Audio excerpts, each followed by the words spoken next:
The phone slipped from my trembling fingers as I stood in the hospital corridor, staring at the white walls that seemed to close in around me. My husband Marcus was dead. The semi-truck had crushed his pickup on Highway 95, while our 8-year-old daughter Emma fought for her life 3 floors above me in the pediatric intensive care unit. I needed my parents. I needed someone to hold me while my world shattered into a million pieces. So I called them, expecting comfort, expecting love, expecting them to drop everything and rush to my side. Instead, my mother's voice cut through my grief like a knife. They couldn't leave Tyler's 30th birthday party at the country club. I pressed the phone against my ear, trying to block out the steady beeping of machines and the shuffle of nurses' feet on polished linoleum. The background noise from my parents' end told a different story entirely. Laughter echoed through the speaker glasses, clinked together in celebration, and a live band played jazz music that seemed to mock my devastation. "Mom, please listen to me." I whispered, my voice hoarse from crying. Marcus didn't survive the crash. The doctors said the impact was too severe. His chest was crushed, and he lost too much blood before the paramedics could reach him. Carol's response came between what sounded like bites of appetizers. "Oh, honey, that's terrible, but we really can't leave right now. Do you have any idea how much we spent on this party? The ballroom rental alone cost us $3,000. And we hired the premier catering service in the county." My knees buckled slightly as I leaned against the wall for support. Through the window, I could see other families huddled together in waiting rooms, holding each other through their own crises. Their presence made my isolation feel even more profound. "Emma is in a coma, Mom. She has swelling on her brain, and the neurologist won't know the extent of the damage until she wakes up. If she wakes up." My voice cracked on those last words. The music grew louder on their end, and I heard my father Robert's voice boom in the background, telling someone about the imported champagne they'd selected for the toast. When my mother handed him the phone, his tone carried the same dismissive quality that had defined my childhood. "Yo, Jean, you're 32 years old. You can handle this situation like an adult. We've been planning Tyler's celebration for 6 months and half the town is here. The mayor showed up for crying out loud. We'll drive down next week when things settle down and we can actually be helpful." Before I could respond, I heard my brother Tyler's voice demanding the phone.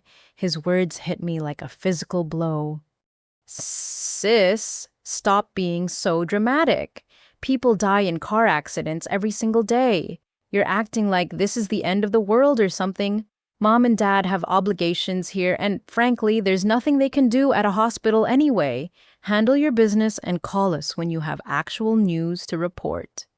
The line went dead, leaving me standing alone in a corridor that suddenly felt colder than I'd ever imagined possible.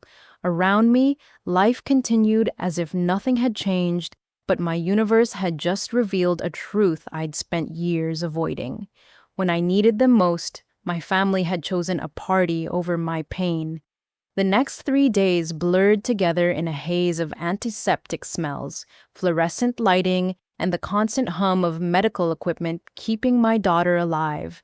Emma lay motionless in her hospital bed, surrounded by monitors that tracked every heartbeat, every breath, every tiny sign that she might return to me.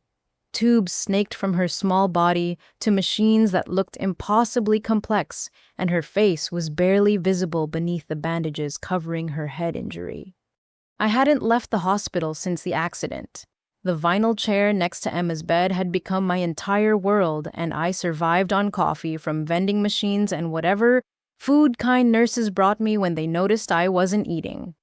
My clothes were the same ones I'd thrown on when the call came that Tuesday evening, and I caught glimpses of myself in bathroom mirrors, looking like a ghost of the person I used to be. Patricia Gonzalez, the hospital social worker, knocked gently on the doorframe before entering Emma's room. She was a woman in her 50s with kind eyes and graying hair pulled back in a practical ponytail. Her presence had become one of the few comforts in this nightmare. Jean, I brought you a sandwich from the cafeteria downstairs, she said softly, setting a wrapped turkey sandwich on the bedside table. Have you heard anything from your family? I shook my head, unable to trust my voice. Patricia had been checking on me regularly since learning that I was completely alone during this crisis. She'd offered to help me contact relatives or friends, but I'd explained that my parents were my only immediate family in the state, and they were busy with other commitments. What about your husband's family? Patricia asked, settling into the second chair that someone had brought in for visitors. Marcus was an only child, and his parents died in a house fire when he was in college. His work crew has been incredible, though. They've been handling the funeral arrangements since I can't leave Emma's side. As if summoned by our conversation, 3 men in work boots and faded jeans appeared in the doorway. Jake Morrison. Marcus's foreman held his baseball cap in weathered hands, while his crew members Danny Rodriguez and Steve Parker stood behind him with flowers and a card signed by everyone at Morrison Construction Company. "Well, we don't want to intrude," Jake said quietly, "but we wanted you to know that everything's taken care of for Thursday. The church is reserved, the burial plot is ready, and Father McKenna agreed to perform the service. Even though Marcus wasn't a regular churchgoer, he said any man who worked as hard as Marcus to provide for his family deserved proper recognition." Danny stepped forward with an envelope. "We took up a collection to help with immediate expenses. It's not much, but it might cover groceries or utility bills while you're dealing with all this." I accepted their kindness with tears streaming down my face, overwhelmed by the generosity of men who had known Marcus for only 2 years, but treated him like a brother. They stayed for 20 minutes, sharing stories about Marcus's sense of humor on job sites and his habit of showing Emma's school pictures to anyone who would look at them. After they left, Patricia observed quietly, "Those men care more about your family than your own relatives do." Her words struck me with painful clarity. I'd been making excuses for my parents' absence, telling myself they'd show up eventually, that they were just processing the shock in their own way. But sitting in that hospital room surrounded by kindness from near strangers, while my own blood relatives celebrated elsewhere, I began to understand something fundamental about the nature of love and loyalty. Emma's monitors continued their steady rhythm, and I held her small hand while making silent promises about the life we'd build together when she recovered. Whatever that life looked like, I was learning that family wasn't always defined by genetics. Thursday morning arrived gray and drizzling, as if the sky itself was mourning Marcus's death. I stood in Emma's hospital room at 6 in the morning, wearing the only black dress I had with me, which Patricia had retrieved from my house, along with clean clothes and toiletries.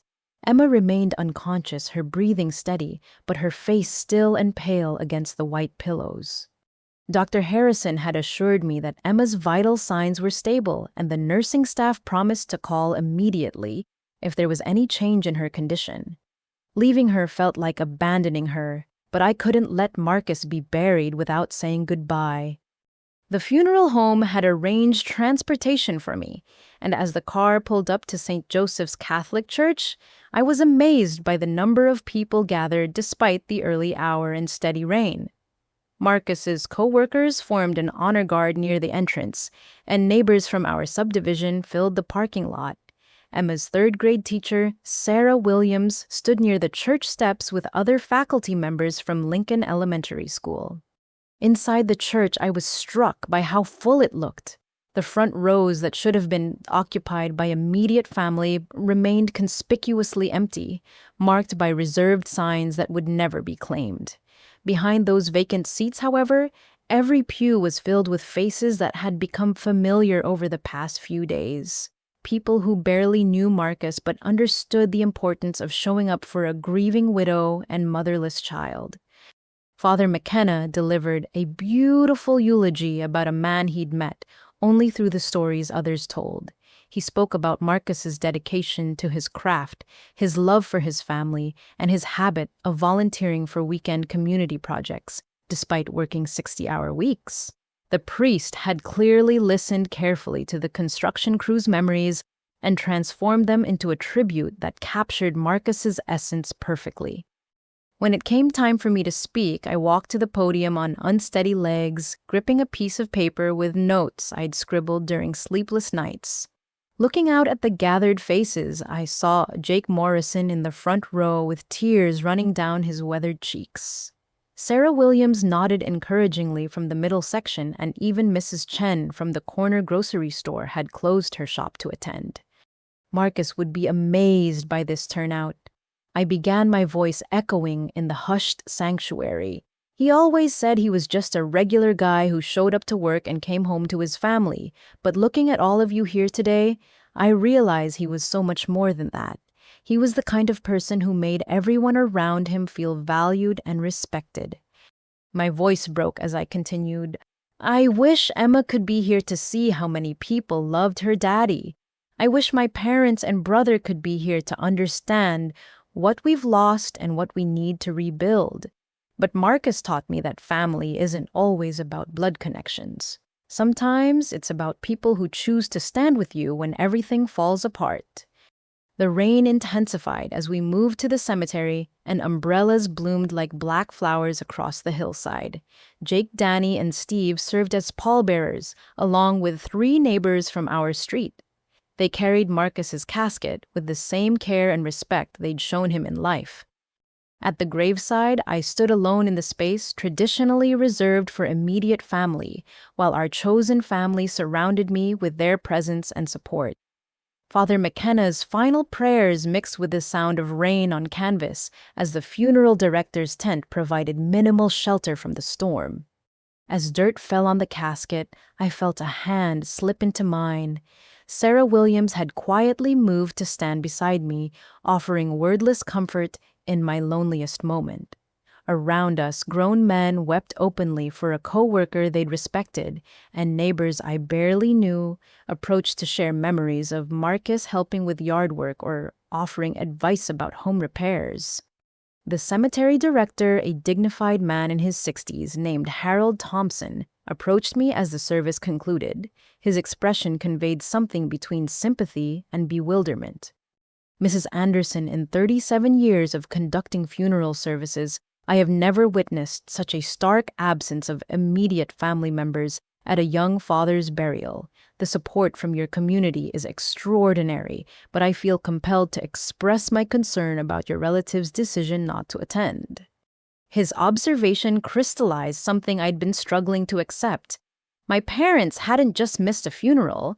They'd chosen to prioritize a celebration over saying goodbye to their son-in-law and supporting their daughter during the most difficult day of her life. The contrast between their absence and the presence of Marcus's work family painted a picture I could no longer ignore. As we left the cemetery, I rode back to the hospital with Sarah, who had offered to drive me so I could return to Emma immediately. Through rain-streaked windows, I watched the landscape blur past and realized that my understanding of family had fundamentally changed in the span of a week. 6 days after the accident, I was dozing fitfully in the chair beside Emma's bed when I heard a sound that made my heart leap. A small, confused whimper escaped from her lips, and her eyelids fluttered like butterfly wings. I shot upright, instantly alert, and pressed the nurse call button while leaning over her bed. "Emma, baby, can you hear me? It's Mommy." Her eyes opened slowly, unfocused and cloudy, but definitely open. Dr. Harrison arrived within minutes, followed by 2 nurses who began checking her responses and noting readings from various monitors. Emma's gaze wandered around the room without recognition, and when she tried to speak, only confused mumbles emerged. "This is exactly what we hope to see," Dr. Harrison explained while examining Emma's pupils with a small flashlight. "She's responding to stimuli, her motor functions appear intact, and her brain activity shows significant improvement from yesterday's scans." Over the next few hours, Emma's awareness gradually increased, but her confusion deepened as she began asking questions I wasn't prepared to answer. Her memory seemed fragmented with clear recollections of some events and complete blanks where others should be. Mommy, why does my head hurt so much?" she asked, reaching up to touch the bandages covering her stitches. "And why are we in a hospital? Did I get sick?" I took her small hand in mine, trying to find age-appropriate words for an incomprehensible tragedy. "You and Daddy were in a car accident, sweetheart. A big truck hit your car and you got hurt. That's why you're here getting better." Emma's face scrunched up in concentration as she processed this information. "Where's Daddy? Is he in a different room getting better too?" The question I'd been dreading hit me like a physical blow. Emma had no memory of the accident itself, which Dr. Harrison explained was common with head injuries. Her last clear memory was stopping for ice cream on their way home from her soccer practice, laughing with Marcus about which flavor she should choose. "Daddy got hurt worse than you did, baby," I said, carefully stroking her hair around the bandaged areas. "He couldn't get better like you're getting better. The doctors tried really hard to help him, but his injuries were too serious." Emma's expression shifted from confusion to alarm. "What do you mean he couldn't get better? Where is he?" I'd rehearsed this conversation in my mind dozens of times over the past week, but facing her innocent questions made every prepared explanation feel inadequate. "Daddy died in the accident, Emma. He's not coming back, but he loved you so much, and he would be so proud of how brave you're being." The silence that followed seemed to last forever. Emma stared at me with wide eyes that slowly filled with tears as the reality began to penetrate her injured mind. "But I want to see him. Can we go visit him?" "We can't visit him anymore, sweetheart, but we can remember all the wonderful things about him and keep him in our hearts forever." Emma's crying began softly, but quickly escalated into heartbroken sobs that brought nurses running. Dr. Harrison administered a mild sedative to help calm her distress, explaining that emotional outbursts were normal during recovery from traumatic brain injuries. The medication helped Emma sleep, but I knew this was only the beginning of a much longer process of grief and healing. Later that evening, as Emma slept peacefully for the first time since waking up, Dr. Harrison sat down with me to discuss her prognosis and treatment plan. His news was both encouraging and daunting. The good news is that Emma's cognitive functions appear largely intact. He began reviewing her chart. Her speech is clear, her motor skills are responding well, and her memory issues seem confined to the immediate trauma rather than indicating widespread damage. "Yes, what's the challenging news?" I asked, though I suspected I already knew. "She'll need extensive rehabilitation therapy, both physical and psychological. The head injury has affected her balance and coordination, which will require months of physical therapy to fully restore. More importantly, she'll need ongoing counseling to process both the trauma of the accident and the loss of her father." Dr. Harrison handed me several pamphlets about pediatric rehabilitation programs and grief counseling for children. The projected costs for Emma's recovery were staggering, easily reaching into 6 figures, even with insurance coverage. As a part-time accountant at a small firm, my income barely covered our current expenses, let alone the medical bills that would soon arrive. That night, as I held Emma's hand and watched her sleep, I felt the weight of single parenthood settling on my shoulders like a lead blanket. Not only was I grieving the loss of my husband and best friend, but I was now solely responsible for guiding Emma through her recovery and building a new life from the wreckage of our old one. The hospital phone rang just after midnight, and I answered it, expecting another check-in from the nursing station. Instead, I heard the voice of William Matthews, an insurance adjuster who apologized for calling so late, but explained that he'd been trying to reach me for several days. "Mrs. Anderson, I'm calling about the accident investigation. The preliminary reports indicate that the trucking company may bear significant liability for this collision. The driver had been on duty for 14 consecutive hours, which violates federal regulations, and the vehicle's brake system had multiple safety violations that should have taken it off the road weeks ago. William's words seemed to come from very far away as I processed their implications. What does that mean for us? It means there may be grounds for a substantial wrongful death settlement, particularly given your daughter's ongoing medical needs and your loss of household income. I'd recommend consulting with an attorney who specializes in these cases. As I hung up the phone, I felt a flicker of hope for the first time since the accident. Perhaps there would be a way to provide for Emma's recovery and our future without drowning in debt. But that small spark of optimism was immediately overshadowed by the bitter realization that any settlement, no matter how large, could never replace what we truly lost.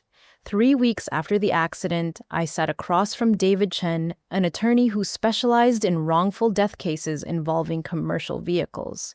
His office was located in a downtown building with floor-to-ceiling windows that offered a view of the city I'd never seen from this height. David was younger than I'd expected, probably in his late 30s, with an earnest demeanor and a briefcase full of documentation about the trucking company's negligence. "The evidence is overwhelming," David explained, spreading photographs and inspection reports across his polished conference table. "Midwest Freight Solutions has a pattern of safety violations dating back 5 years. The truck that hit your husband had brake pads worn down to metal hydraulic fluid leaks and tire pressure readings that were dangerously low." He pulled out a thick folder containing the driver's logbook records. More damaging is the fact that Thomas Bradley, the driver, had been behind the wheel for 16 hours straight when the accident occurred. Federal law mandates rest periods after 11 hours of driving, but his company routinely pressures drivers to exceed those limits to meet delivery schedules. Emma had been released from the hospital the previous week and was staying with Patricia Gonzalez's sister Maria, a retired nurse who specialized in caring for children with head injuries. The arrangement was temporary, but it allowed me to handle the legal and financial aspects of our situation while Emma received professional care during her initial recovery phase. David continued reviewing the case details. "Based on similar settlements in this jurisdiction, we're looking at compensation that could range from $1.2 million to $2 million. The exact amount will depend on several factors, including Emma's long-term medical prognosis and the extent of your financial losses." The numbers seemed surreal. Marcus and I had lived paycheck to paycheck, celebrating when we managed to save enough for a weekend camping trip or a new appliance. The possibility of financial security felt both overwhelming and somehow wrong, as if accepting money diminished the value of Marcus's life. "What happens next?" I asked, trying to focus on practical matters rather than the emotional complexity of putting a price on my husband's death.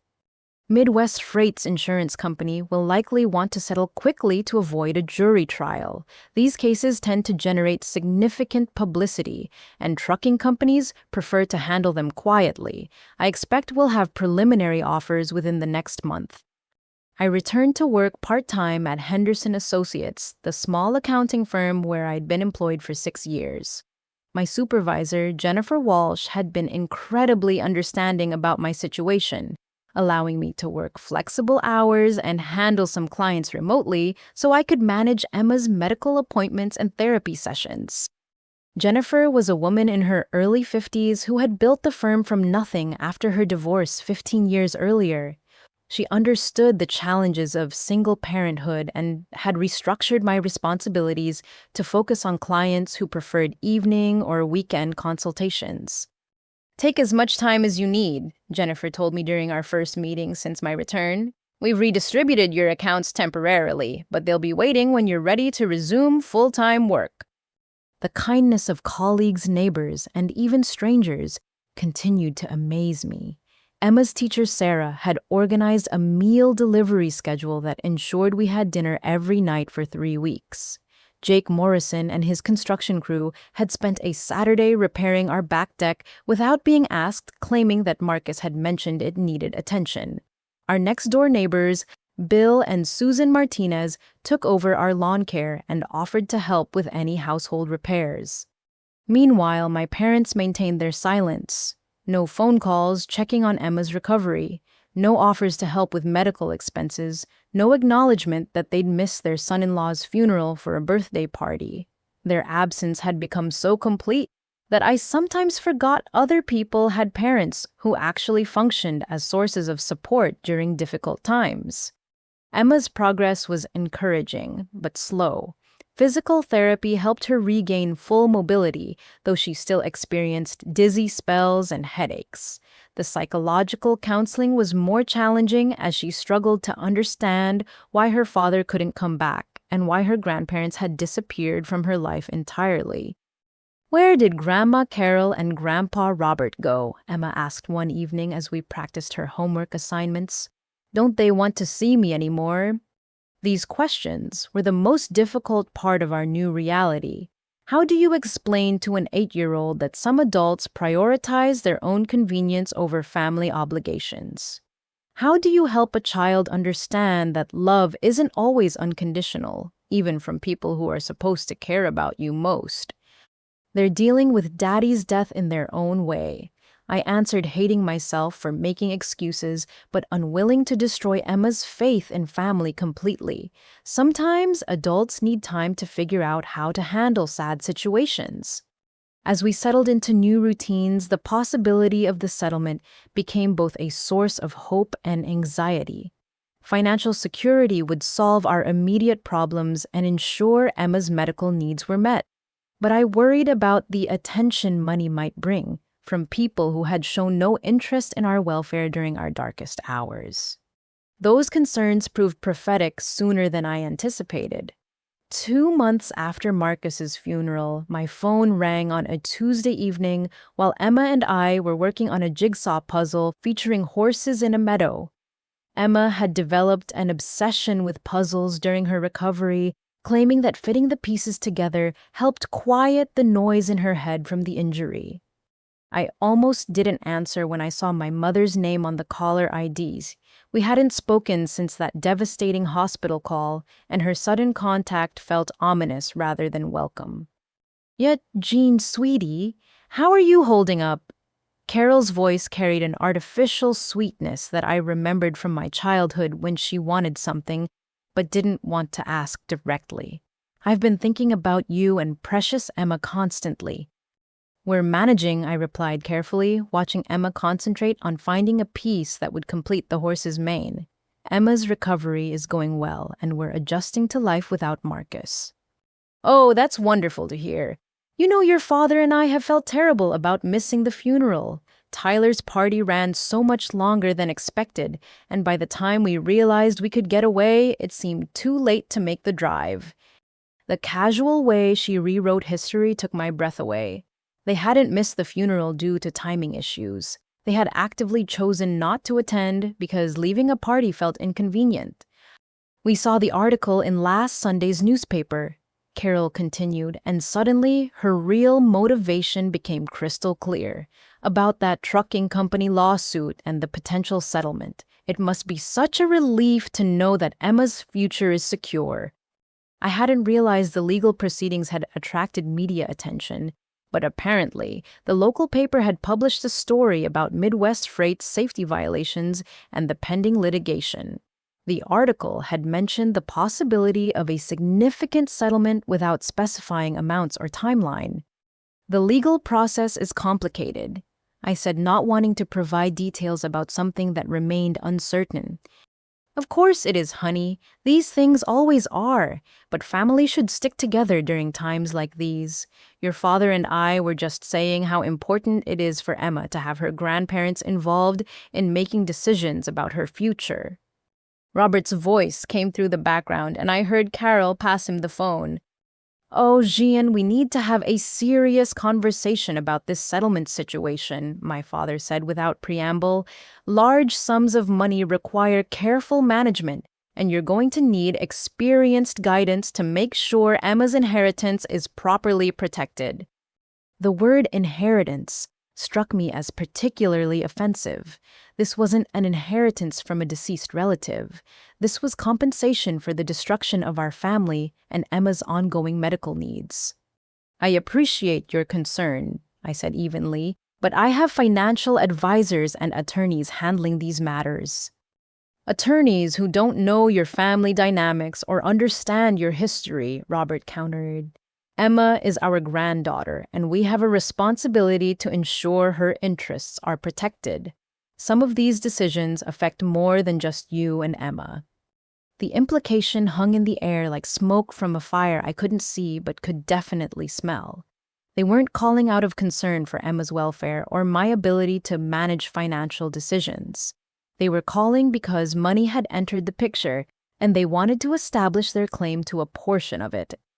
I should probably let you go, I said, suddenly eager to end this conversation. Emma needs help with her homework, and we have therapy appointments tomorrow morning.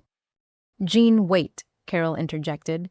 We really should get together soon. It's been too long since we've seen Emma, and family relationships are so important for her emotional healing. Why don't we plan a visit for this weekend? After 2 months of complete silence, they wanted to schedule a visit exactly when settlement discussions were intensifying. The timing felt calculated rather than coincidental, and I found myself reluctant to subject Emma to people who had already demonstrated their capacity for abandonment. Let me think about it and call you back, I said, ending the conversation before they could pressure me further. Emma looked up from the puzzle with a curious expression. Was that Grandma and Grandpa? Are they finally coming to visit? Her hopeful tone broke my heart. Despite everything, she still believed in the goodness of people who had shown her none. I knelt beside her chair and helped her find the puzzle piece she'd been searching for. They might visit soon, I said carefully, but remember what we talked about with Dr. Rebecca about not expecting too much from people who haven't been around during difficult times. Emma nodded solemnly. At 8 years old, she was learning lessons about human nature that most children don't encounter until they're much older. The accident had stolen her father and forced her to grow up faster than any child should have to, but it was my own family's behavior that was teaching her that blood relationships don't guarantee loyalty or love. That night, after Emma was asleep, I sat at the kitchen table with a cup of tea and tried to process my parents' sudden reemergence. Their timing couldn't have been more transparent, and their language revealed priorities that had nothing to do with Emma's well-being or my emotional needs.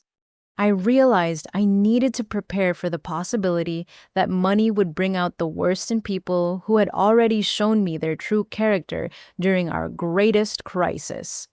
The follow-up call came 3 days later, this time from Tyler. I was helping Emma with her math homework when my phone buzzed with his number, and I debated whether to answer. Emma was struggling with multiplication tables, a skill that had been automatic before her head injury, but now required intense concentration and frequent breaks. Hey sis.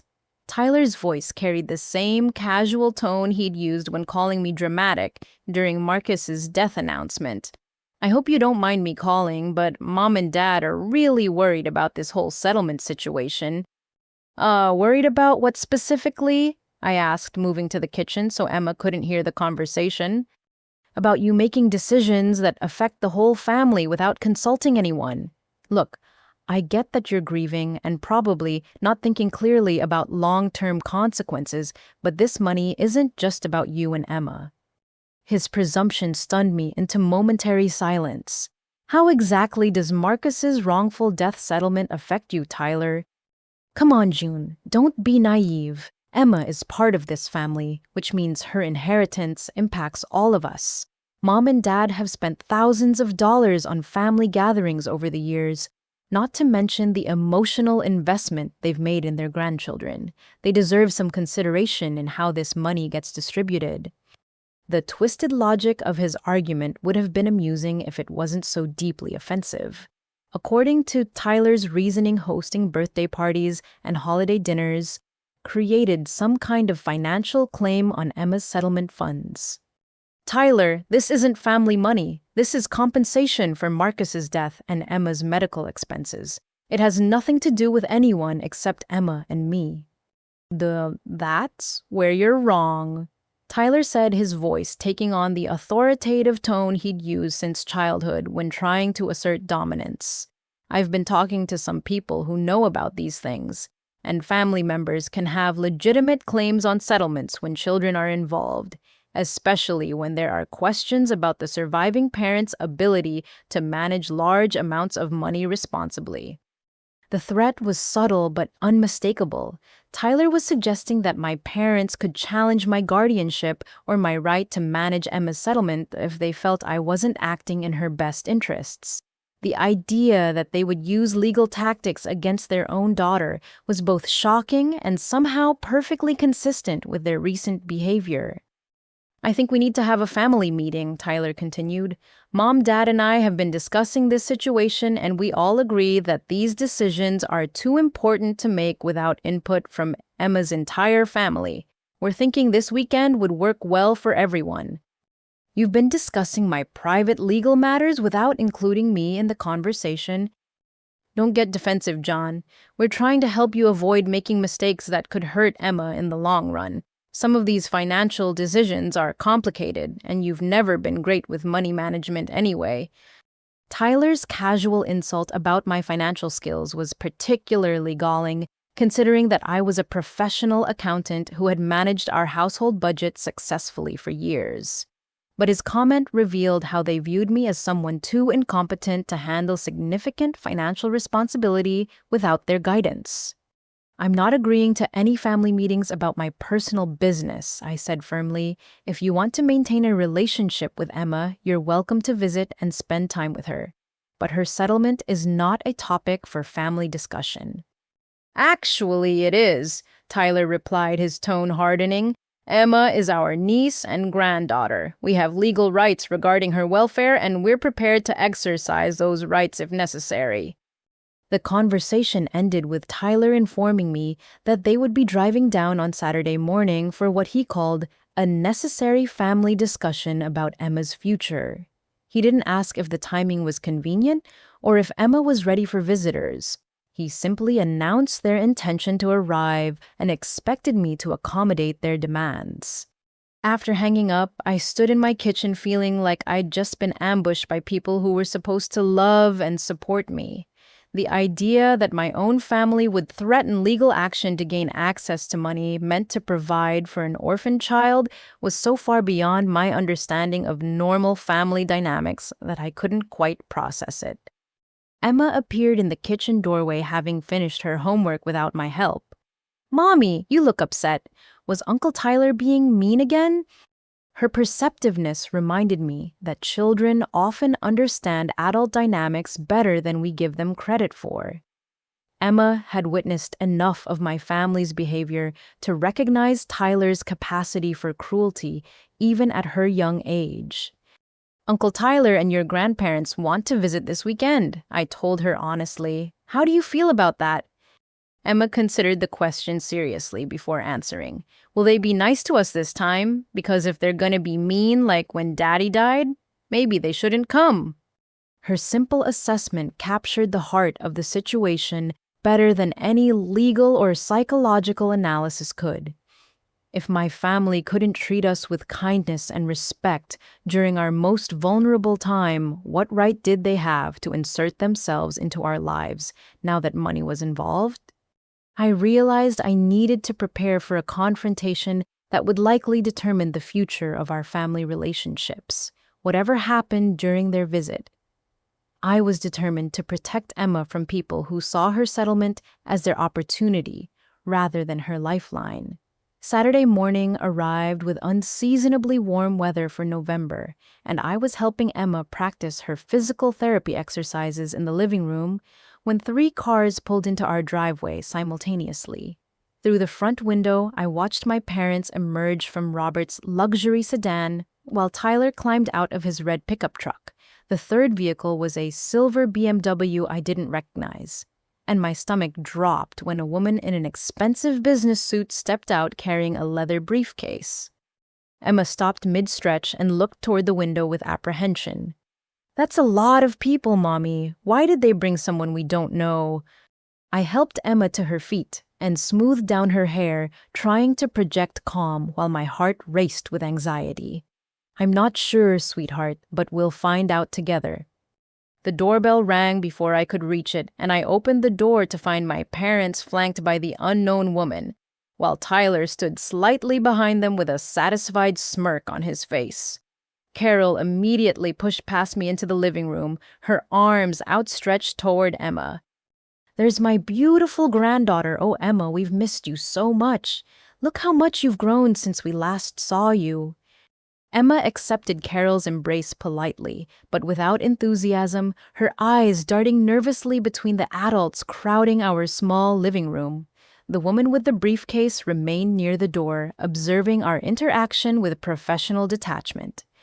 "Jean, this is Sandra Williams," Tyler announced, gesturing toward the stranger. "She's an attorney who specializes in family law and children's rights. We thought it would be helpful to have professional guidance for our discussion today." My mouth went dry as I realized the full extent of their preparation. They hadn't come for a casual family visit or even an informal conversation about Emma's welfare. They had brought legal representation to what was essentially an ambush in my own home. "I wasn't aware we needed an attorney for a family conversation," I said, carefully conscious that Emma was listening to every word. Sandra Williams stepped forward with a practiced smile. "Mrs. Anderson, I'm here to ensure that everyone's interests are protected during what could be emotionally charged discussions about your daughter's financial future. Family disputes involving significant assets often benefit from professional mediation." Robert moved to our couch and sat down as if he owned the place, opening a folder filled with documents that he spread across our coffee table.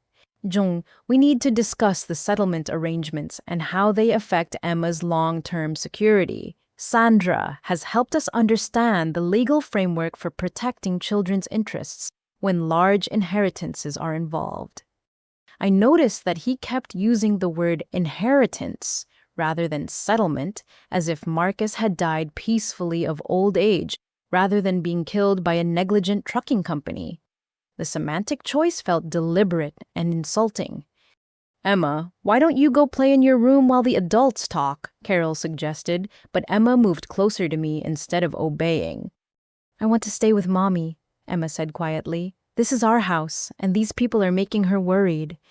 Tyler laughed dismissively. "She's got quite an attitude for a kid. Maybe that head injury affected her manners too." Emma's face flushed red, and I felt my protective instincts surge. "Tyler, that's completely inappropriate. Emma is recovering from a traumatic brain injury, and she's been through more pain than any child should have to endure." "Which is exactly why we need professional oversight of her settlement funds," Sandra interjected smoothly. "Children who experience trauma are particularly vulnerable to poor financial decision-making by well-meaning but overwhelmed guardians." The implication that I might mismanage Emma's money due to grief or incompetence was so offensive that I struggled to respond calmly. These people had shown no interest in Emma's actual recovery or emotional needs, but they were deeply concerned about my ability to handle her financial assets. Carol pulled out her phone and showed Emma pictures from Tyler's birthday party, including shots of the elaborate decorations and expensive catering setup. "Look at all the fun we had. Emma, your uncle's party was absolutely magical. I'm so sorry you missed it." Emma studied the photos with confusion.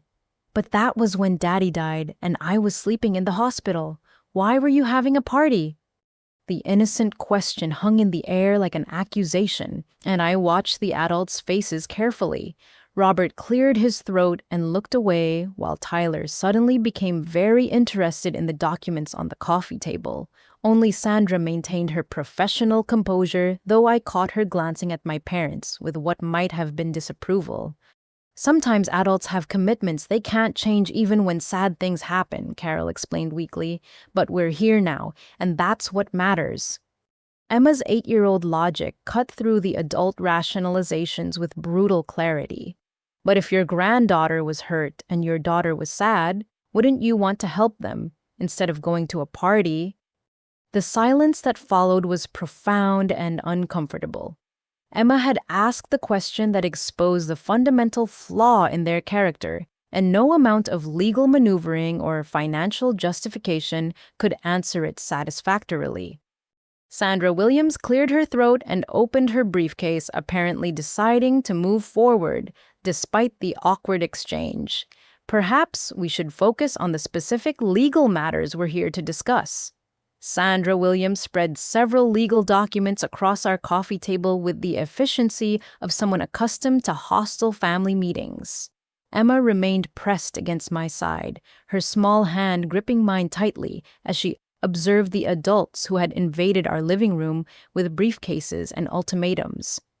Based on my review of the case circumstances, Sandra began, there are several legal precedents that establish grandparent rights in situations involving significant financial settlements for minor children.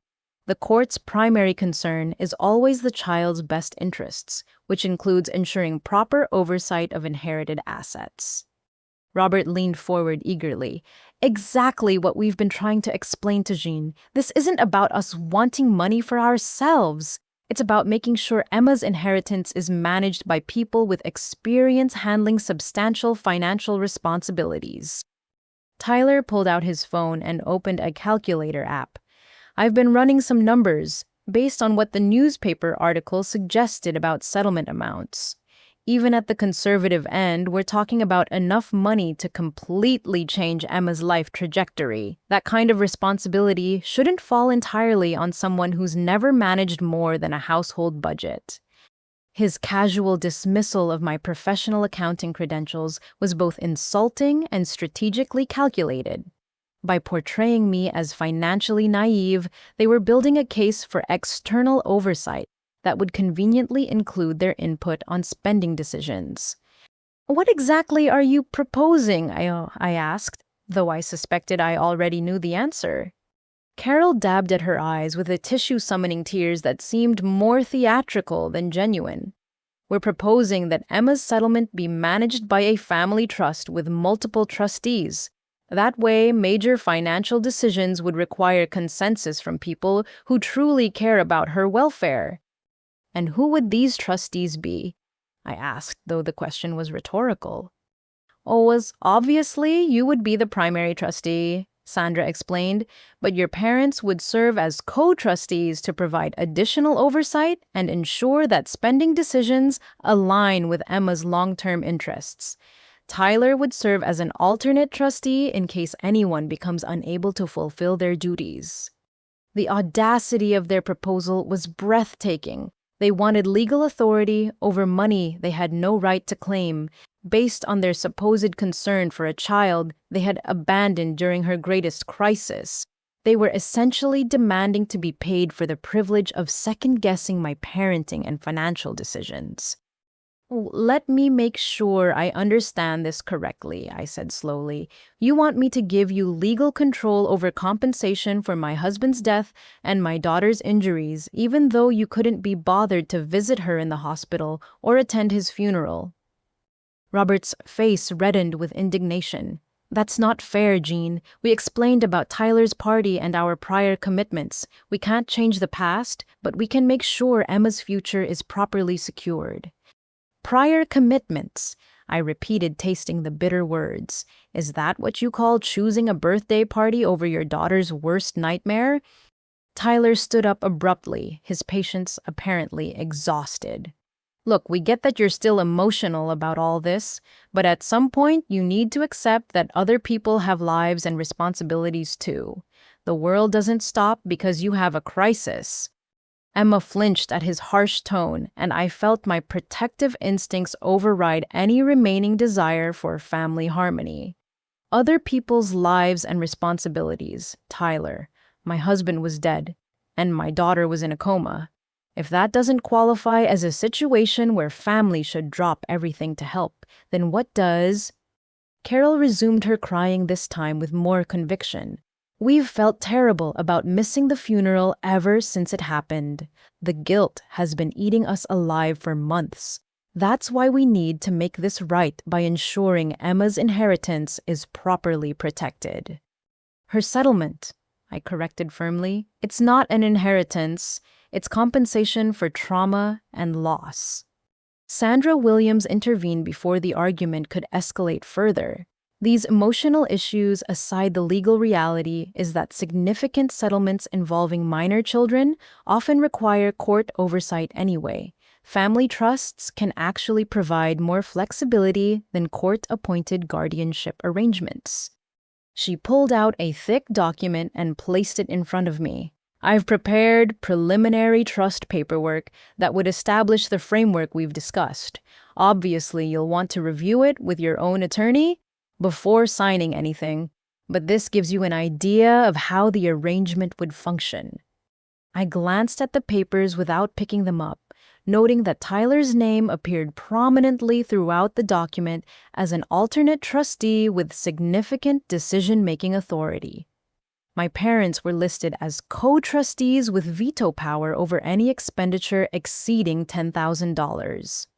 This document gives you more control over Emma's money than I would have, I observed. Major decisions would require your approval even for things like medical expenses or educational costs. That's the point, Robert said matter-of-factly. Young people often make impulsive decisions with money, especially when they're dealing with grief and trauma. Having experienced oversight prevents costly mistakes. Emma had been listening to this entire exchange with growing confusion and distress. Finally, she spoke up in a small voice that silenced all the adult argument. Why do they want to take our money? We need it for my doctor visits and therapy, and Mommy works really hard to take care of me. The simple question from the 8-year-old cut through all the legal complexity and revealed the situation's true nature. My family wasn't proposing financial oversight for Emma's protection. They were attempting a legal money grab disguised as concern for her welfare.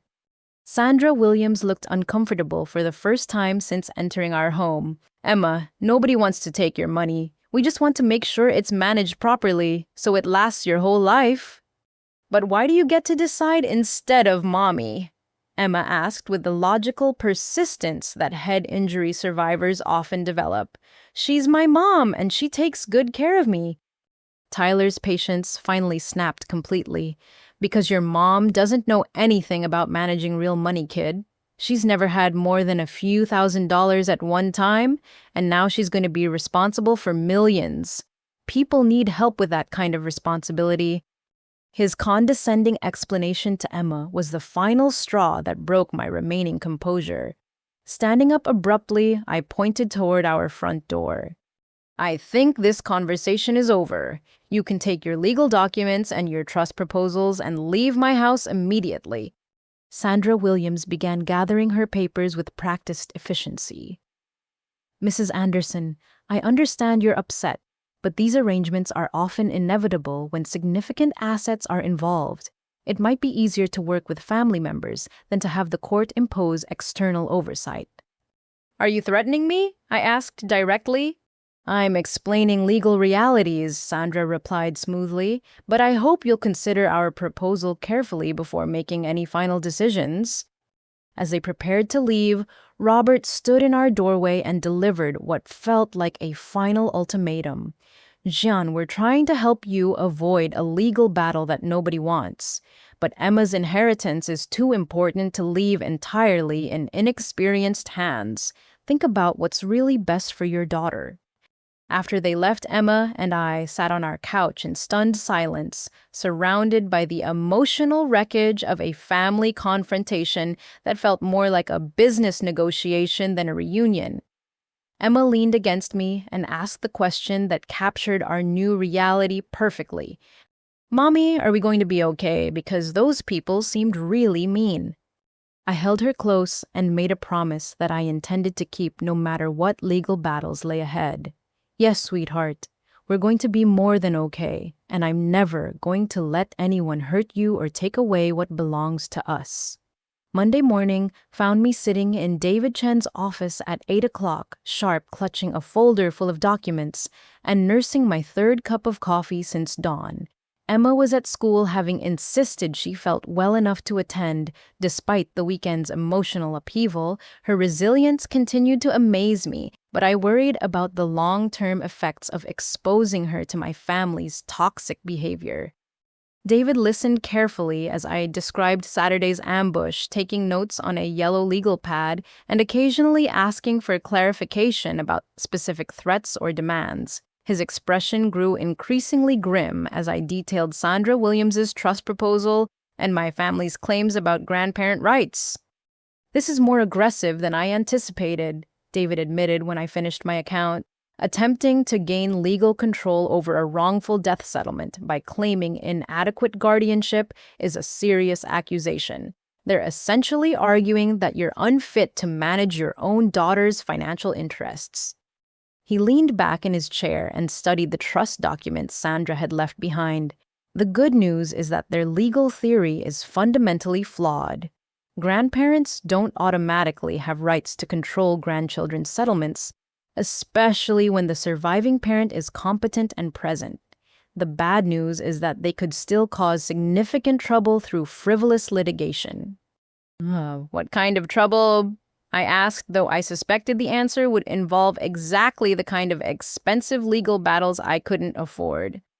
They could petition the court for guardianship review, claiming that grief has impaired your judgment. They could file for grandparent visitation rights and use that as leverage to influence financial decisions. Most problematically, they could request that the settlement be placed under court supervision, pending a determination of Emma's best interests.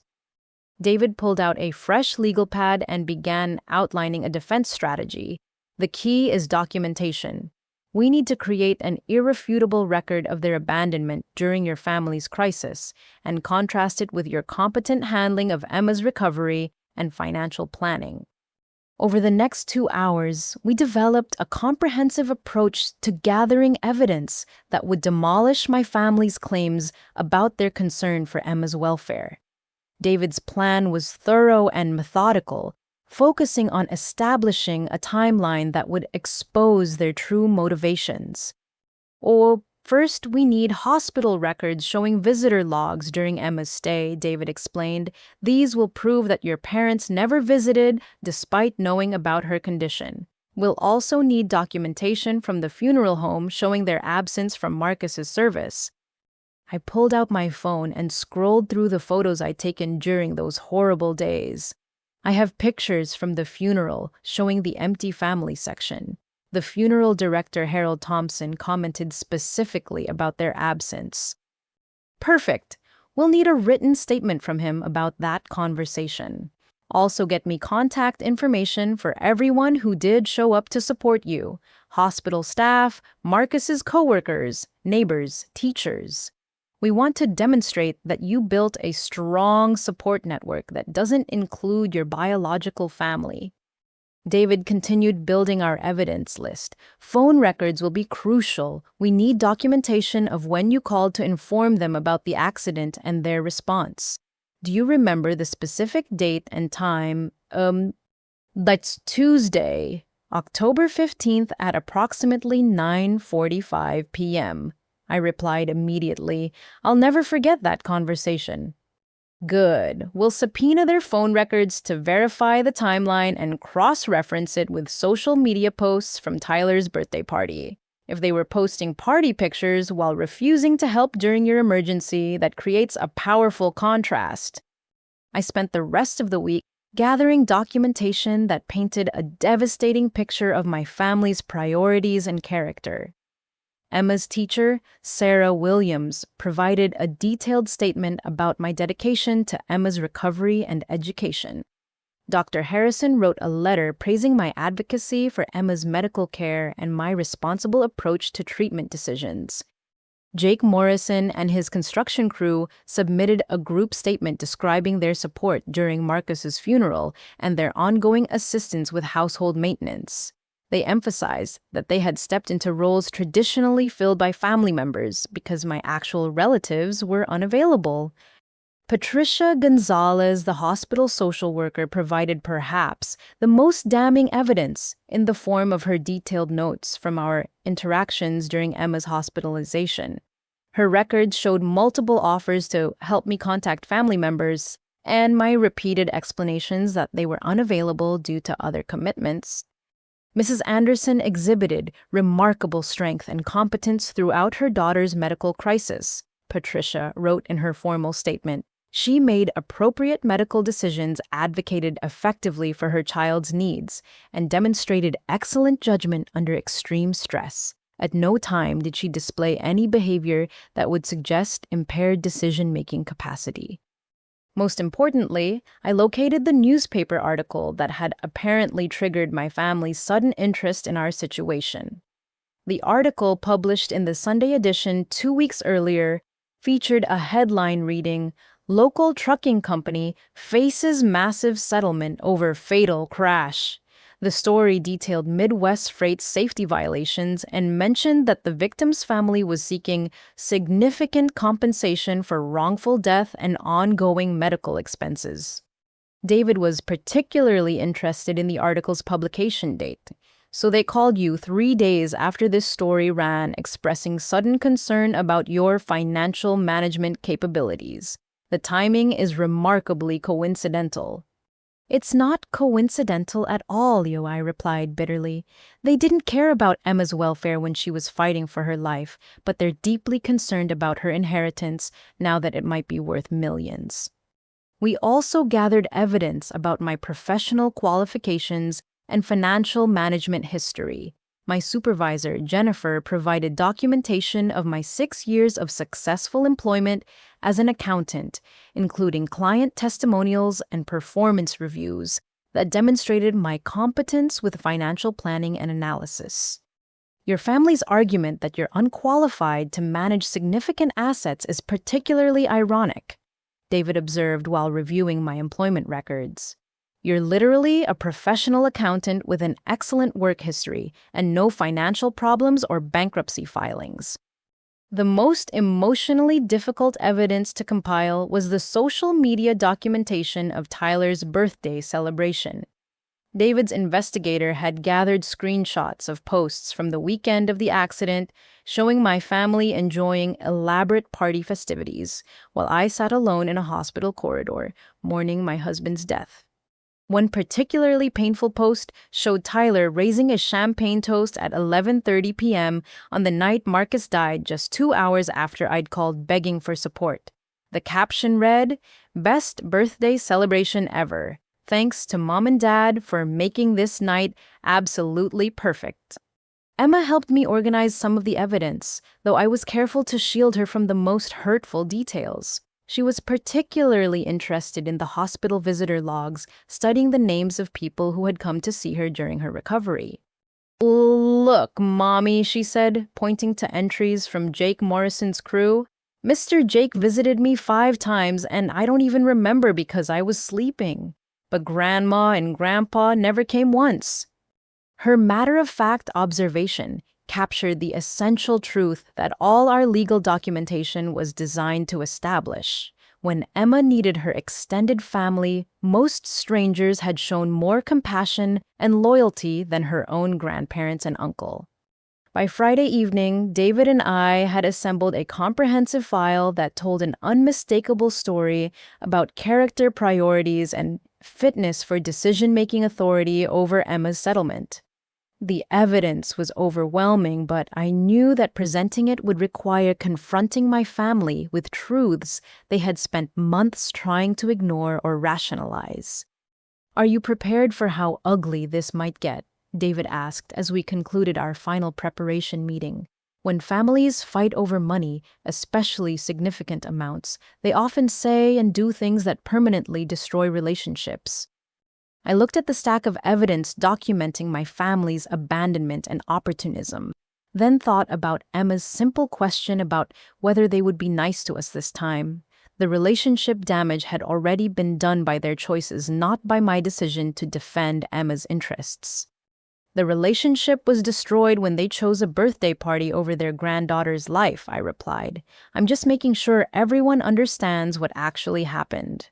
While organizing Marcus's belongings to make room for Emma's growing collection of rehabilitation equipment, I discovered his phone in the pocket of the jacket he'd been wearing the day of the accident.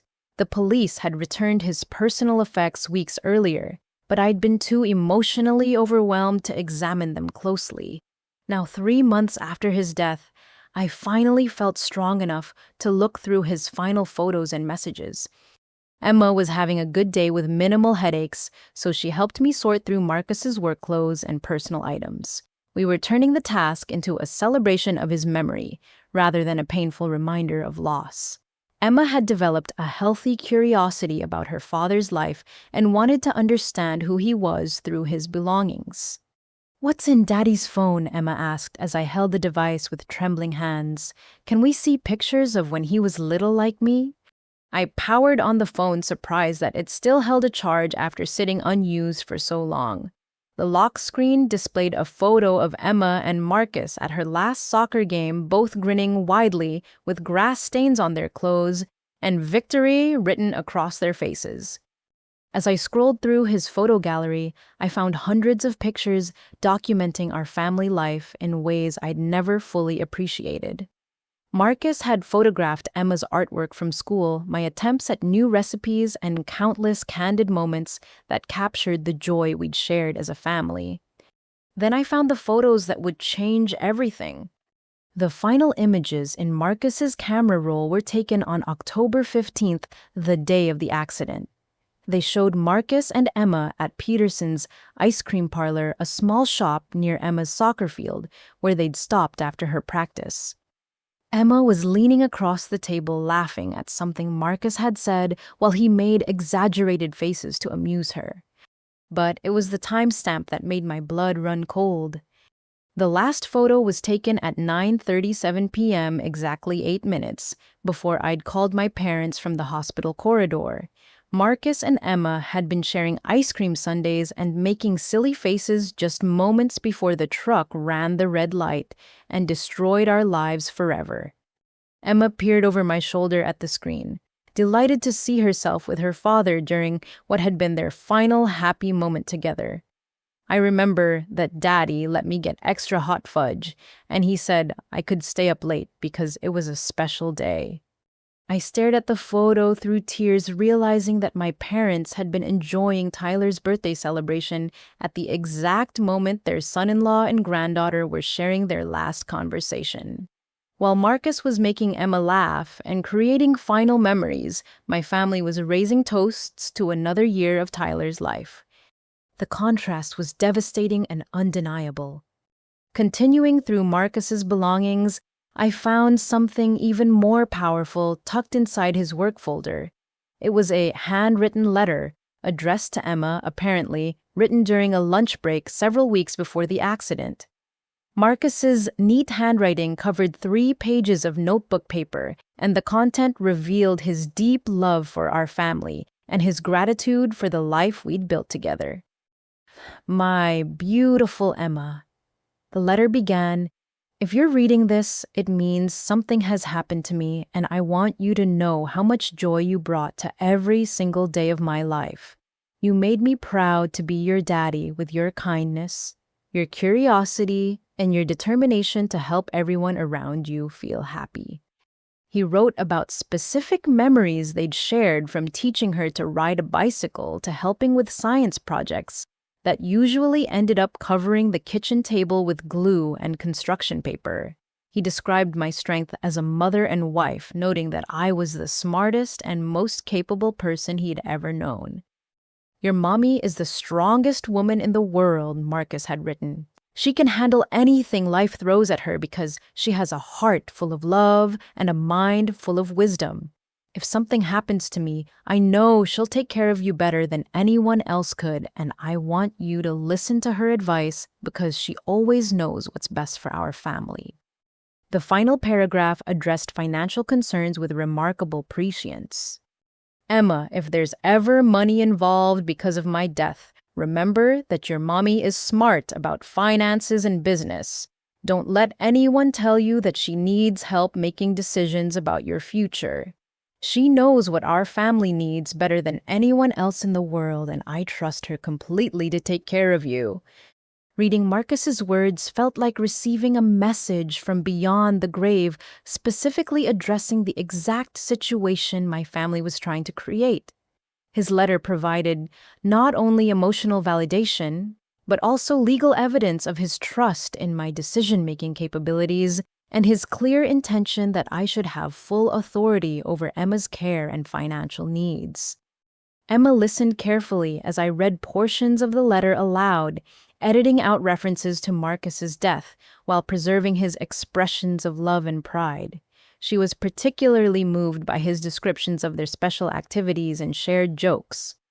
"Daddy really did think I was smart," Emma said with satisfaction, "and he thought you were the strongest woman in the world. That's what I think too." I photographed both the letter and the final phone pictures, recognizing their potential importance as evidence in any legal proceedings my family might initiate. The timestamps would prove that my parents were celebrating Tyler's birthday during the exact minutes when Marcus and Emma were creating their last memory together. More importantly, Marcus's letter provided his explicit endorsement of my ability to manage Emma's future without external oversight.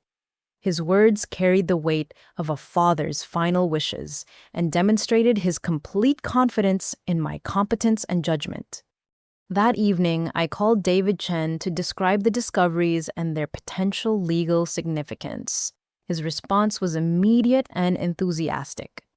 "John, this evidence is incredibly powerful. The photo timestamps create an irrefutable timeline that exposes your family's priorities, and Marcus's letter essentially serves as a will expressing his trust in your financial and parenting capabilities."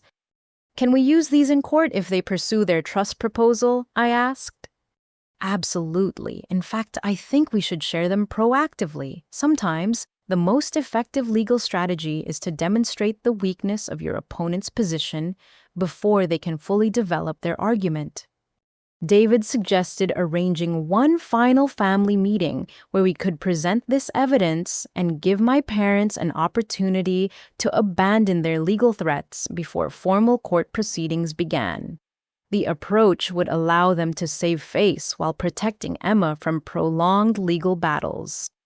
"Let them see exactly how their behavior looks when it's documented with dates, times, and photographic evidence," David advised. "Sometimes people need to confront the full truth about their actions before they can make better choices going forward."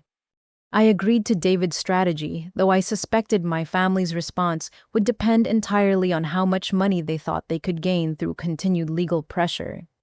Marcus's letter and photos had given me powerful ammunition, but I'd learned not to underestimate my relatives' capacity for rationalization when financial opportunities were at stake. Emma helped me frame one of the final photos of her and Marcus, and we placed it on the mantle next to her school pictures and artwork. Looking at their happy faces, I felt Marcus's presence in our preparations for whatever confrontation lay ahead. His love for Emma and trust in me would guide every decision I made about protecting our daughter's future from people who had already demonstrated their inability to prioritize her welfare over their own convenience.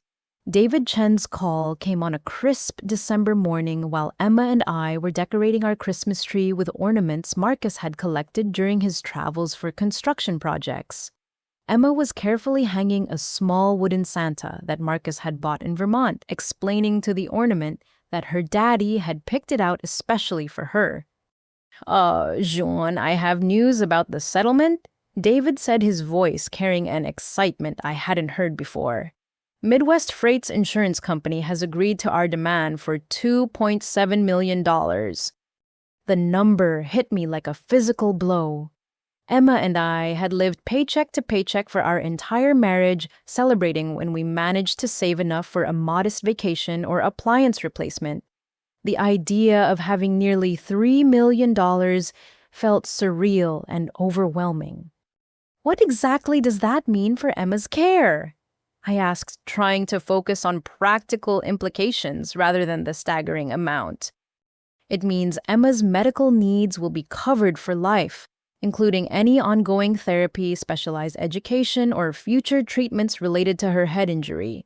You'll also be able to provide her with opportunities that Marcus dreamed about but couldn't afford on a construction worker's salary.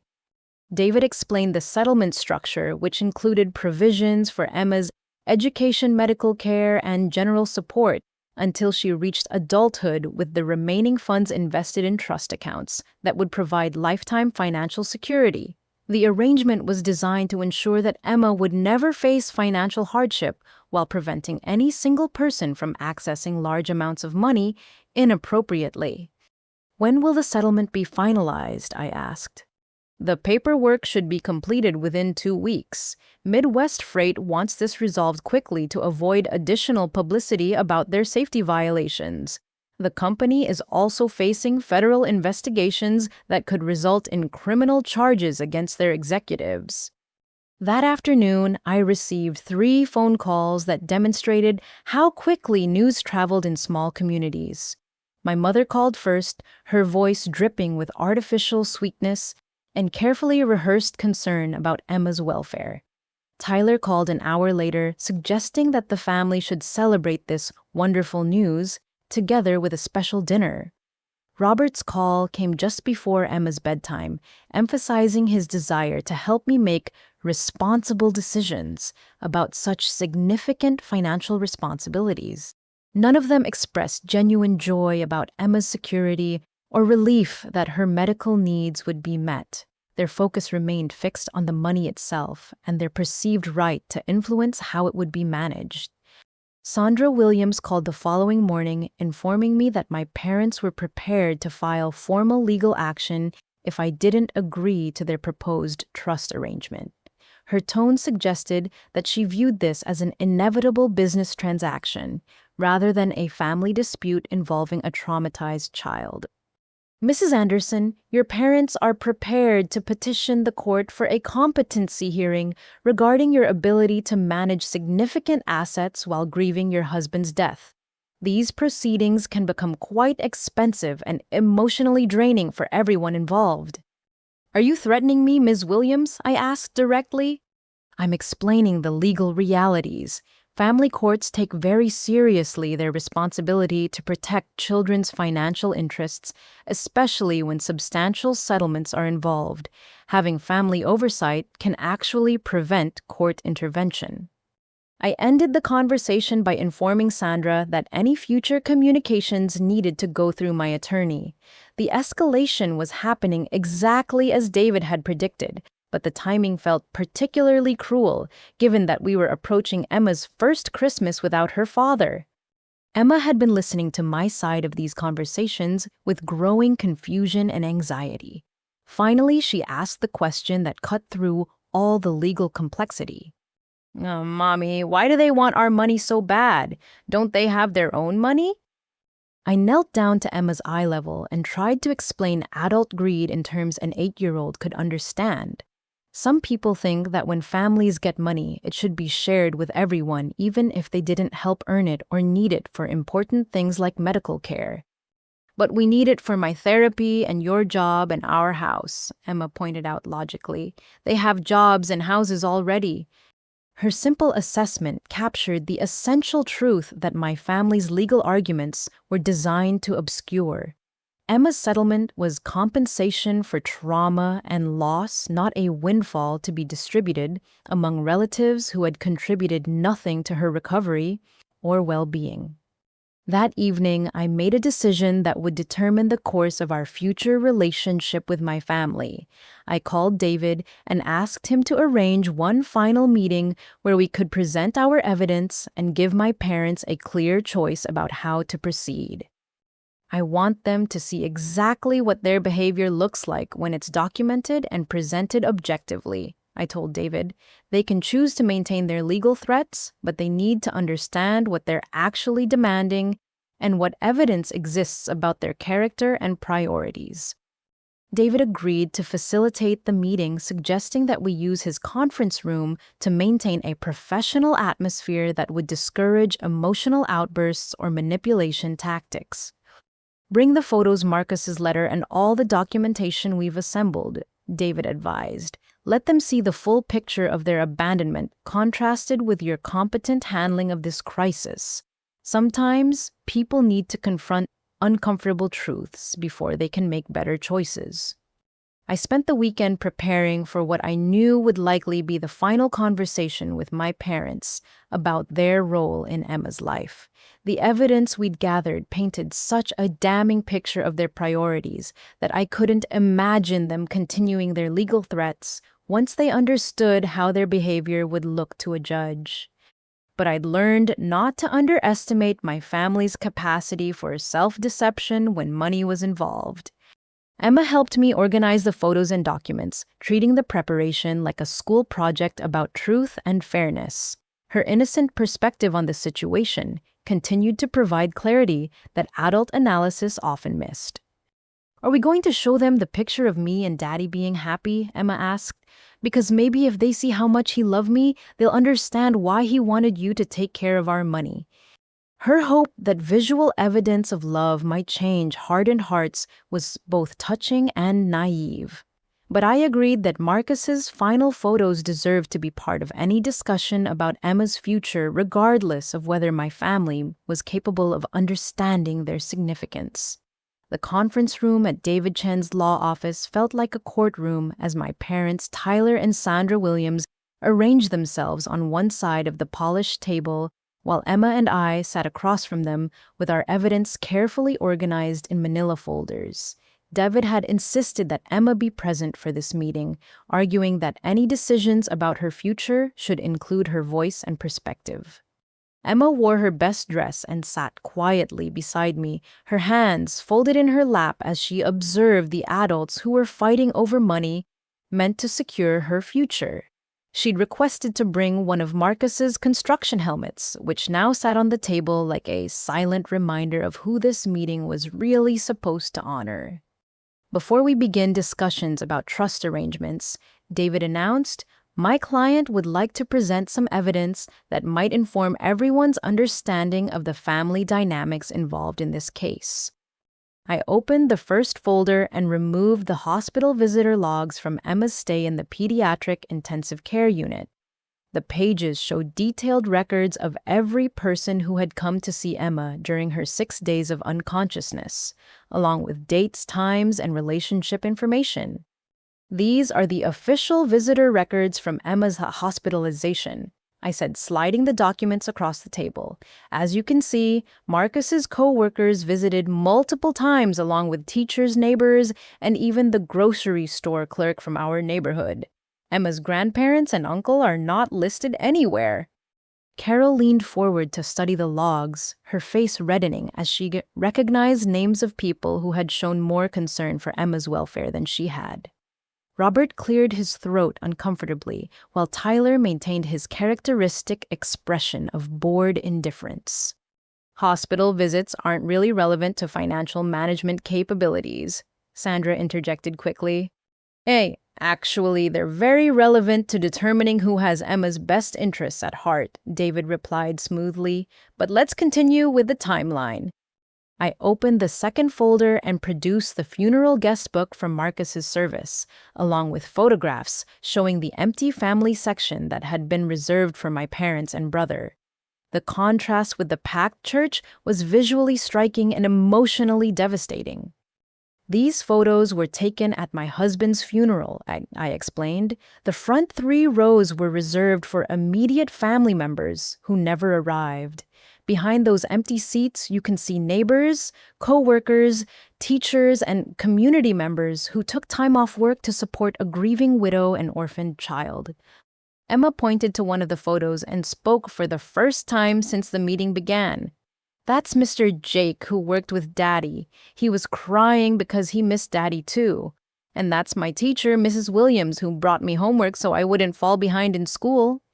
Her innocent observations provided commentary that no adult argument could refute, an 8-year-old, could clearly see the difference between people who cared about her welfare and people who prioritized their own convenience. Tyler shifted uncomfortably in his chair. Look, we explained about the timing conflicts. People have responsibilities and commitments that can't always be changed. Speaking of timing, I said, opening the third folder to reveal Marcus's phone and the final photographs it contained. These are the last pictures my husband took before the accident.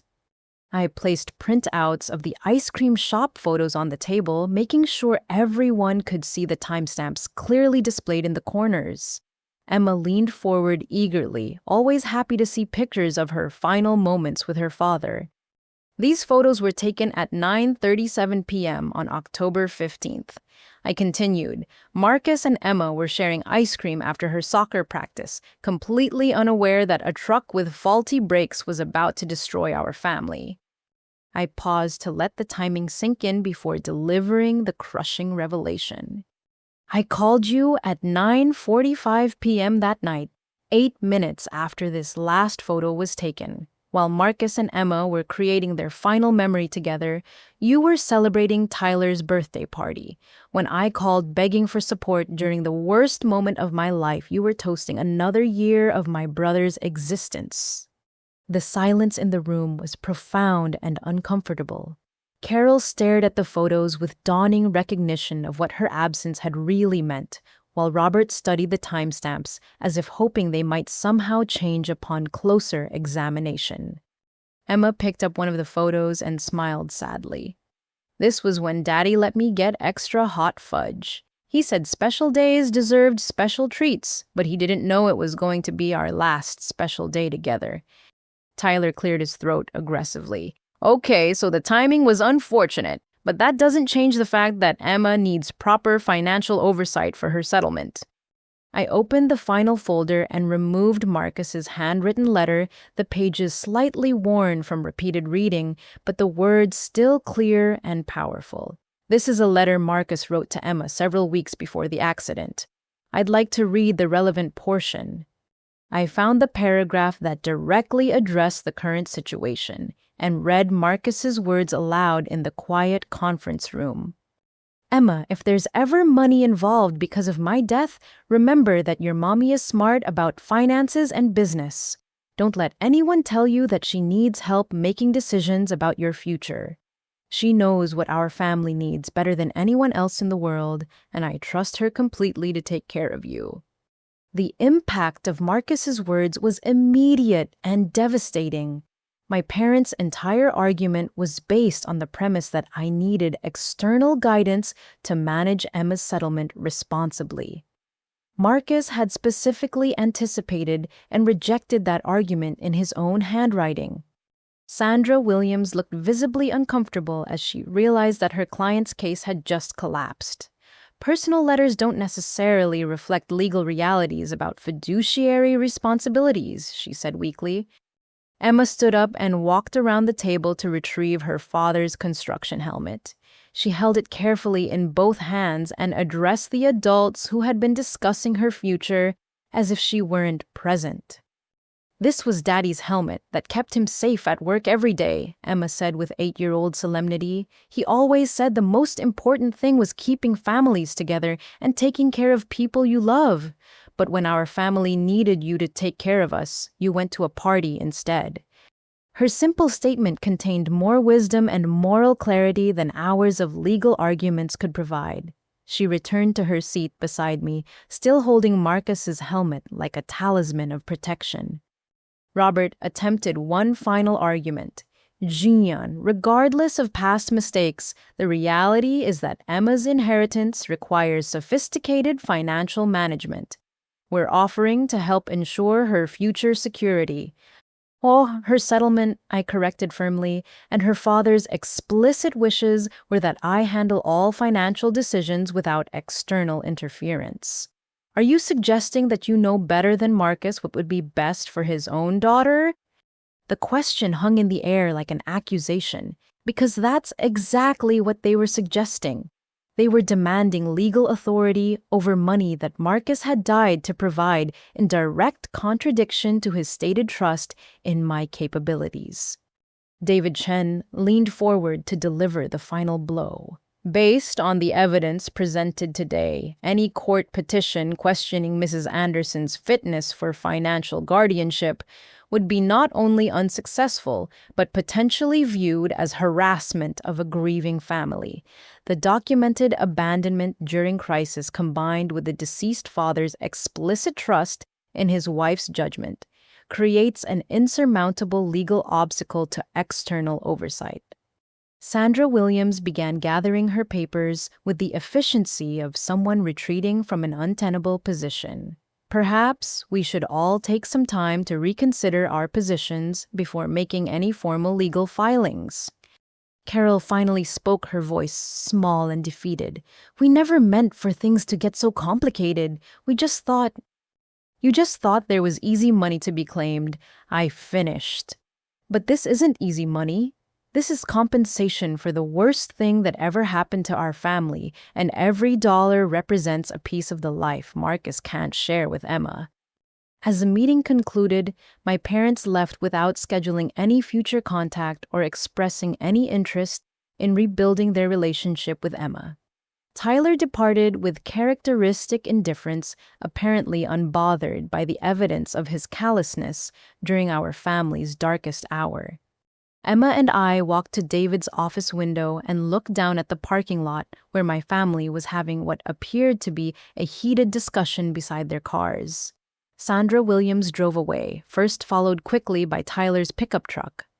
Are they going to leave us alone now? Emma asked. I think so, sweetheart. They understand now that they can't take money that belongs to us. Emma nodded thoughtfully while still holding her father's helmet. Good, because Daddy wanted you to take care of me and you're doing a really good job. Her simple endorsement meant more than any legal victory could provide. Within 48 hours of our conference room confrontation, Sandra Williams called David Chen to formally withdraw any potential legal action regarding Emma's settlement. Her brief conversation confirmed what had been obvious during the meeting. My family's case lacked both legal merit and factual support that would survive judicial scrutiny. My clients have decided to respect Mrs. Anderson's authority over her daughter's financial arrangements. Sandra reported to David, her professional tone barely concealing what must have been embarrassment about the frivolous nature of their original threats. David's response was diplomatic but firm. We appreciate your client's decision to prioritize Emma's welfare over their personal financial interests. We trust this concludes any external oversight discussions regarding the settlement. But the consequences of my family's behavior extended far beyond our private legal maneuvering. Small communities have long memories for moral failures, and their abandonment of Emma during her medical crisis had become widely known through the network of people who had actually provided support during our ordeal.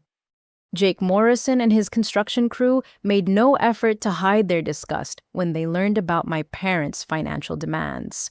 During their regular coffee breaks at Murphy's Diner, they shared the story with other contractors, business owners, and community members who had witnessed Marcus's dedication to his family and work. Can you believe those people? I overheard Jake telling the diner owner during one of Emma's therapy appointments. They couldn't be bothered to visit their granddaughter in the hospital, but they wanted half the money from their son-in-law's death. Makes me sick to think about it. The story spread through interconnected social circles with the speed that only genuine outrage can generate. Emma's teacher, Sarah Williams, mentioned the situation to other faculty members at Lincoln Elementary, who shared it with parents during school events and community activities. Mrs. Rodriguez, our neighbor who had organized meal deliveries during Emma's recovery, discussed my family's behavior at her book club meetings, church gatherings, and weekly grocery shopping trips. Her moral indignation was particularly powerful because she had witnessed firsthand both our isolation during the crisis and my parents' sudden interest once money entered the picture. The social consequences were swift and severe. Carol and Robert discovered that their country club membership had become a source of uncomfortable conversations rather than social prestige. Other members remembered attending Tyler's birthday celebration and now understood that they had been unwitting participants in an event that prioritized personal entertainment over family emergency.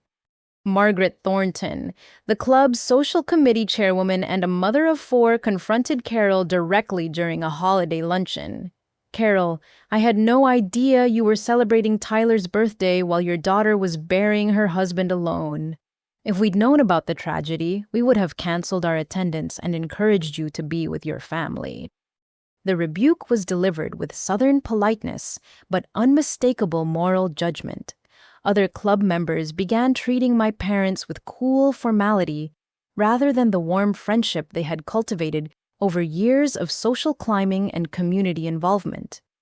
Tyler faced professional consequences when his supervisor at the regional sales company learned about his behavior during our family crisis. Several clients had heard the story through community connections and expressed concern about doing business with someone who demonstrated such callous disregard for family obligations during emergencies. "Tyler, we've received some troubling feedback about your personal conduct," his supervisor explained during what became a formal disciplinary meeting. "Our company values reflect integrity and community responsibility. Your behavior during your sister's tragedy raises serious questions about your character and judgment."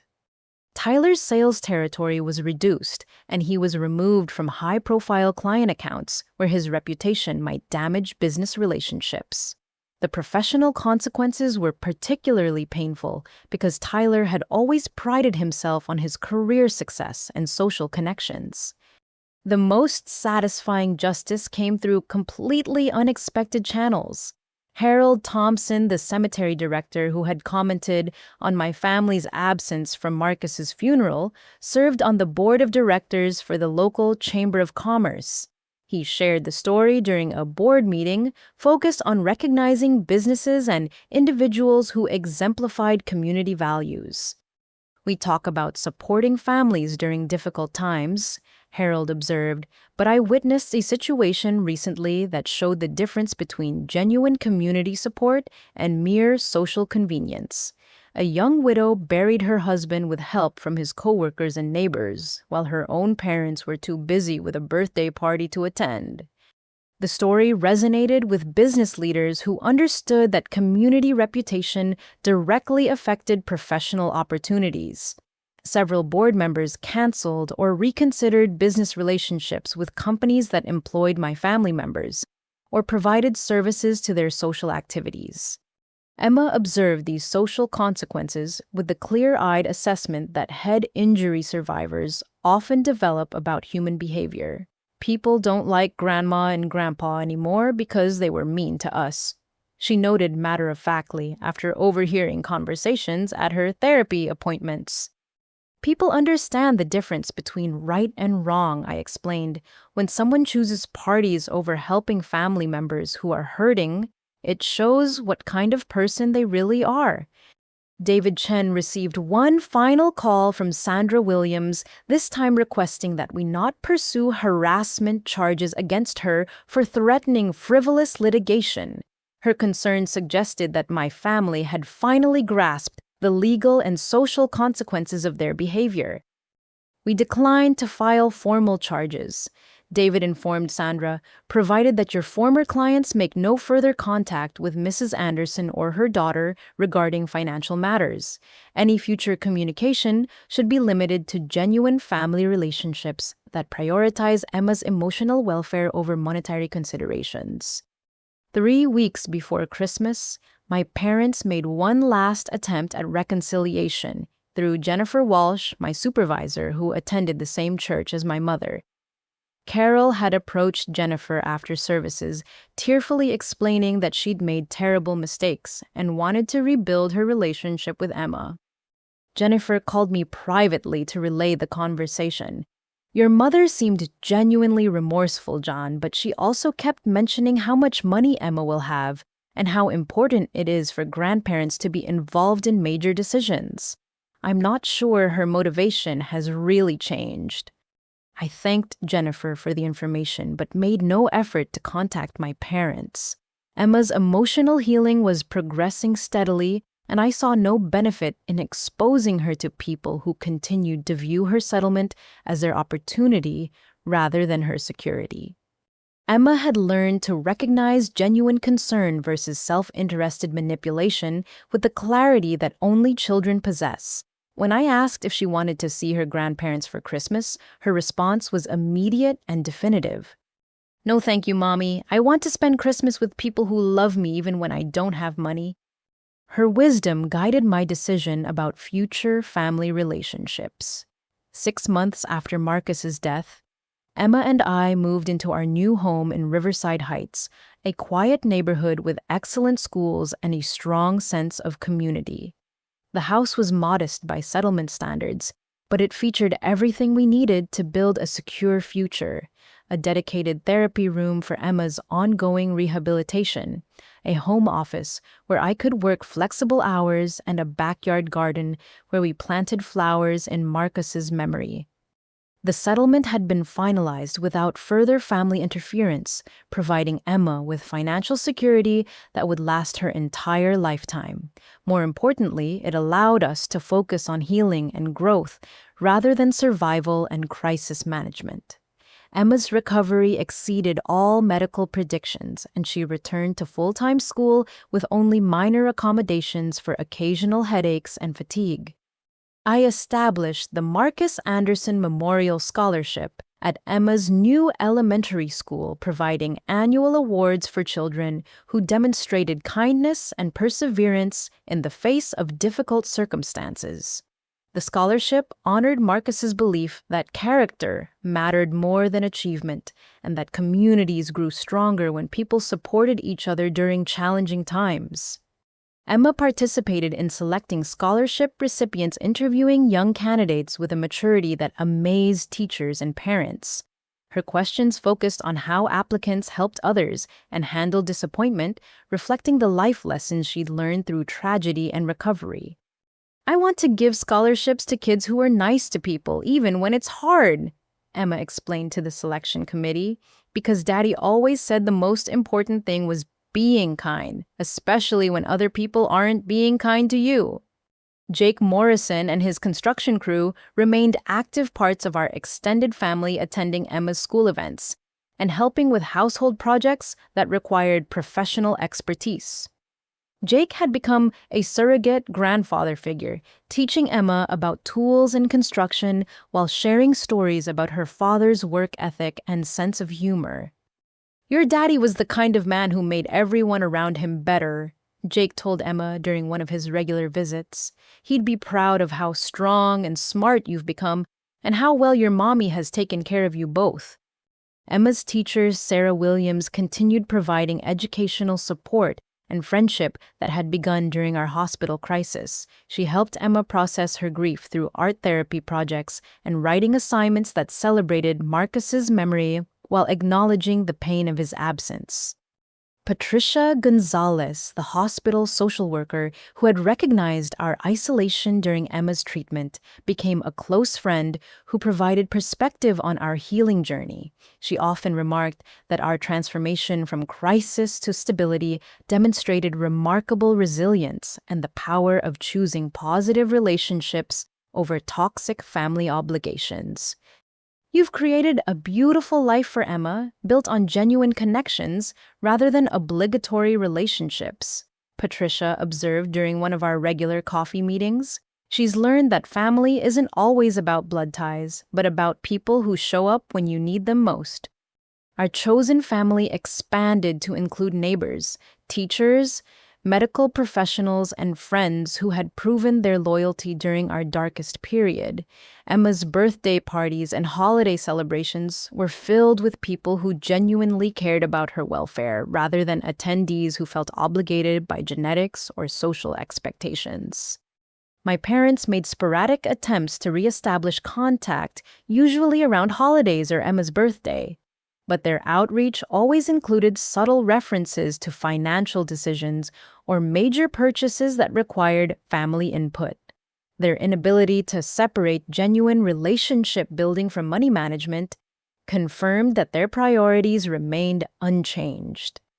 Tyler sent Emma a birthday card with a $50 gift certificate and a note suggesting that they should get together soon to discuss her college planning.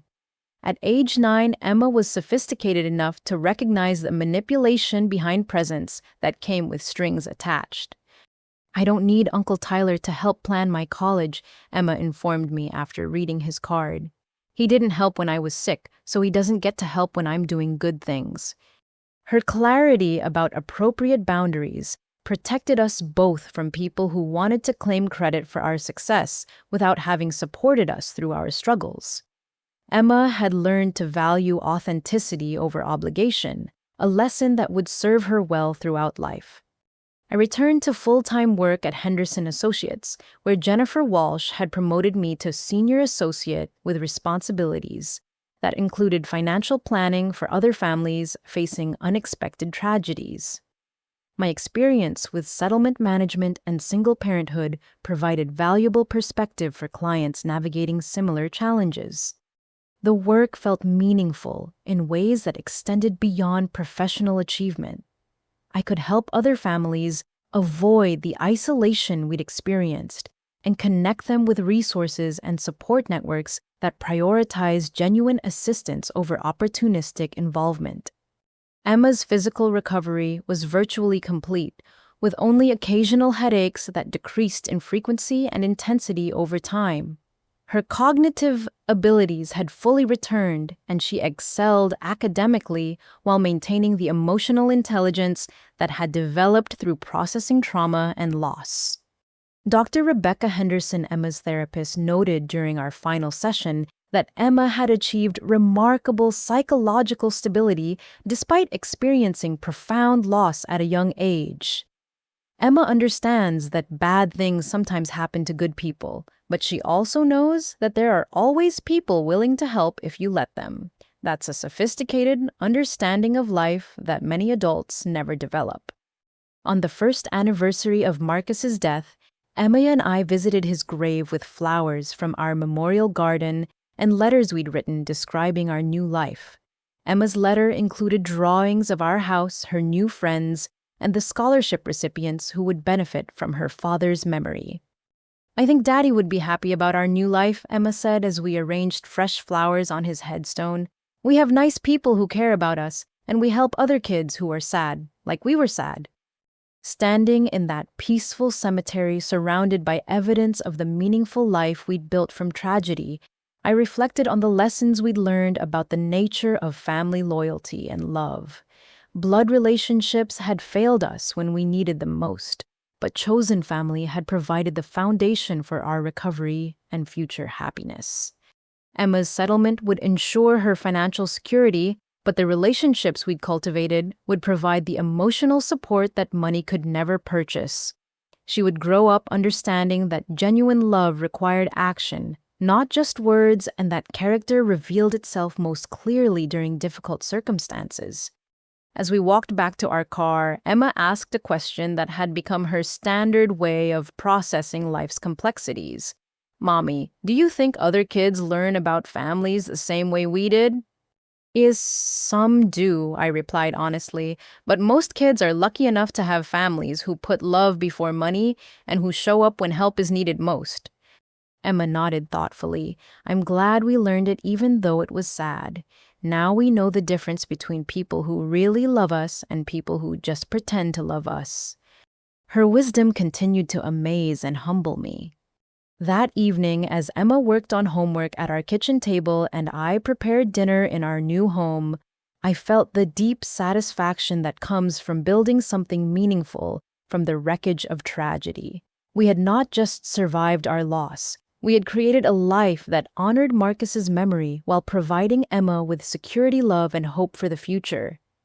The settlement money would always represent the price of Marcus's life, but the relationships we'd built represented the true wealth that sustained our daily happiness. Emma would grow up rich in both financial resources and human connections that valued her character over her circumstances. Before bedtime, Emma and I sat together in our living room looking through photo albums that documented our journey from crisis to stability. The pictures showed her progression from hospital patient to scholarship founder, and my transformation from isolated widow to community leader. We made something good happen from something really bad, Emma observed with the profound simplicity that characterized her worldview. Yes, we did, I agreed, and your daddy would be proud of both of us. As I tucked Emma into bed, she asked one final question that revealed how completely she had processed our experience.